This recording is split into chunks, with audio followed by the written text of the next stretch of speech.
In this video, I will show you how to sum numbers in Canva Sheets. So, to get started, go ahead and open canva.com, sign into your account, and then once you're signed in, head over into the recent design section, and then click on that specific file where you want to sum numbers to.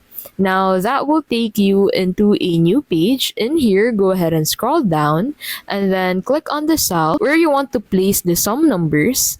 Go ahead and enter equals sum, and then go ahead and click on the very first cell of the number that you want to sum and the last cell that's included for the computation, and then hit enter, and then you'll be able to get the sum of all of that numbers. And that is how you can basically sum numbers in Canva Sheets. If this video helped, please don't forget to give this video a like and subscribe for more tutorials like this.